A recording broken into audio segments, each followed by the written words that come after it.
pemirsa, masih bersama saya Syifa Aulia dalam Berita Kaltim hari ini. Kembali kami sampaikan 3 berita utama Kaltim hari ini.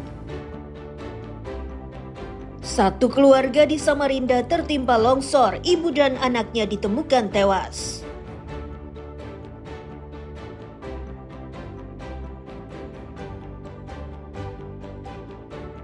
Ratusan rumah di Samarinda seberang terendam banjir, para korban butuh bantuan makanan.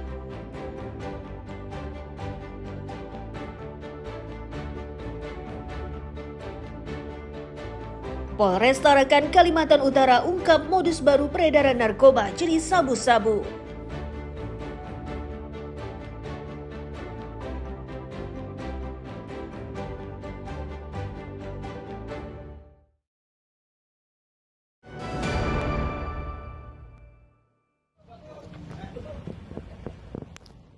Pria berinisial AL ini ditetapkan menjadi tersangka perkara narkotika jenis sabu-sabu.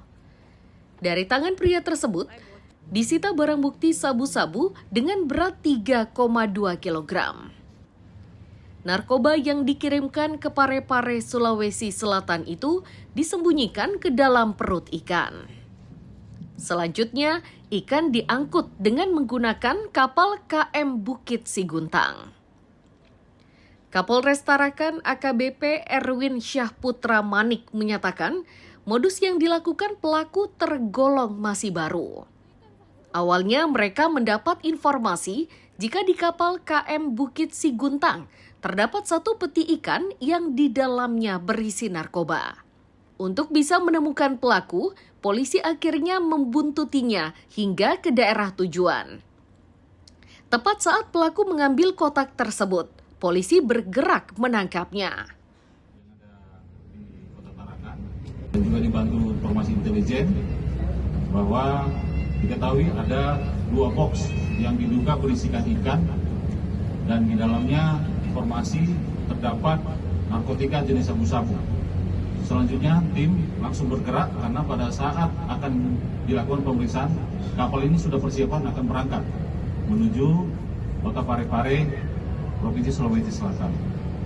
Selanjutnya tim mengikuti sampai di pelabuhan di wilayah Parepare, Provinsi Sulawesi Selatan.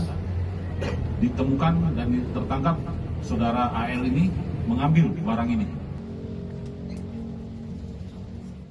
Dari barang bukti yang didapat ini, AL yang telah ditetapkan menjadi tersangka itu terancam hukuman 20 tahun penjara dan atau denda sebanyak 10 miliar rupiah.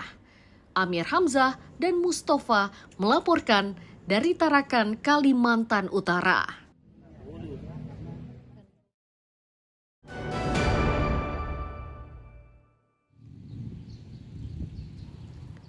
Dinas Kesehatan Berau ini hingga Senin siang masih dipantau oleh penyidik Kejaksaan Negeri setempat. Situasi tersebut merupakan dampak dari perkara korupsi yang menjerat salah satu staf yang bertugas di bagian bendahara. Saat ini, oknum yang tersandung perkara penyelewengan gaji pegawai hingga menimbulkan kerugian bagi keuangan daerah sebesar 1,2 miliar rupiah itu telah ditetapkan menjadi tersangka. Terkait hal ini, Kepala Dinas memastikan jika dirinya akan mengikuti prosedur hukum guna memudahkan proses penyelidikan. Ia pun memastikan akan segera merombak susunan pegawai di bagian bendahara dan keuangan di kantornya.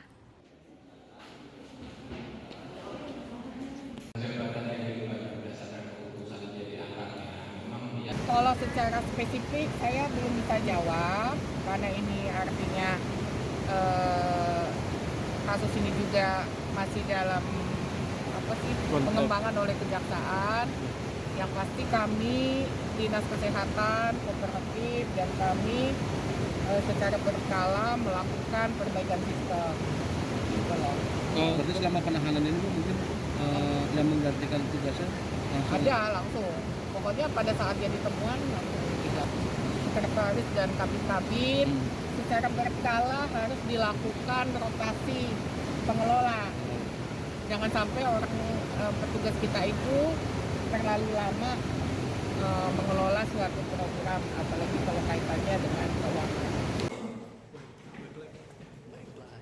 Pegawai Dinkes yang tersandung korupsi ini berinisial SN. Saat ini pelaku telah ditetapkan menjadi tersangka dan sudah ditahan di Rutan Kelas 2B Tanjung Redep. Saat ini perkaranya masih didalami oleh jaksa penyidik. Amir Hamzah dan Miko Gusti melaporkan dari Kabupaten Berau.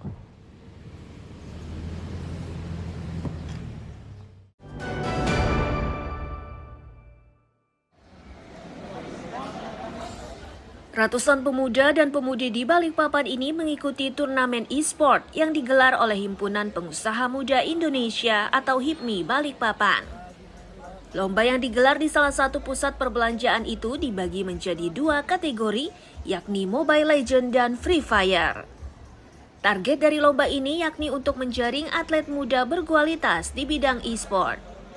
Upaya penjaringan makin ditingkatkan karena lomba ini rencananya akan diselipkan pada agenda nasional di Sparpora yang digelar bulan September dalam acara Balikpapan Fest dan Haornas 2025.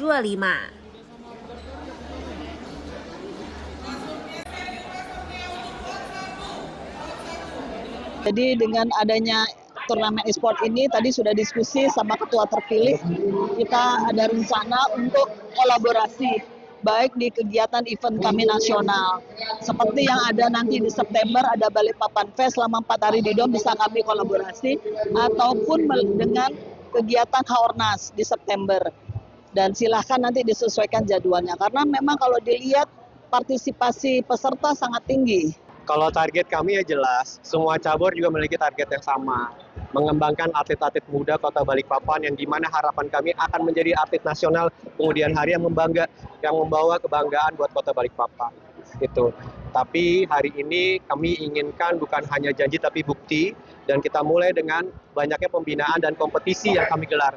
Termasuk hari ini yang target kami hanya 250 peserta, alhamdulillah 500 peserta dari hanya 2 cabur. Di antara para peserta mengaku tidak memiliki banyak waktu untuk melakukan latihan khusus. Itu karena tim yang dibentuk ini berasal dari satu sekolah dan sudah berjalan selama 1 tahun.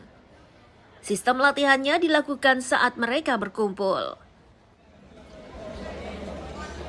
Karena kita ini sudah tim dari lama ya, mungkin sekitar 1 tahun, jadi latihan kami itu mungkin sudah selama 1 tahun lebih gitu.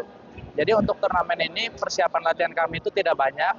Kami hanya memainkan beberapa game saja, tetapi tidak ada latihan intens untuk perlombaan hari ini. Ini ikut kategori apa, yang Mobile Legends atau yang Free Fire? Untuk kami sendiri ikut kategori yang Mobile Legends. Kenapa pilih itu? Karena kami sudah biasa bermain Mobile Legends dan juga mengikuti beberapa kompetisi dalam bidang Mobile Legends ini. Sudah berapa kali pernah ikut kompetisi? Mungkin sekitar 6-7 kali, di atas 5 pokoknya. Di 2025, saya atas nama pengurus. Selain turnamen e-sport, kegiatan juga diisi dengan pengukuhan pengurus e-sport Indonesia cabang Balikpapan masa bakti 2025-2029. Amir Hamzah dan Riani Mantini melaporkan dari Balikpapan.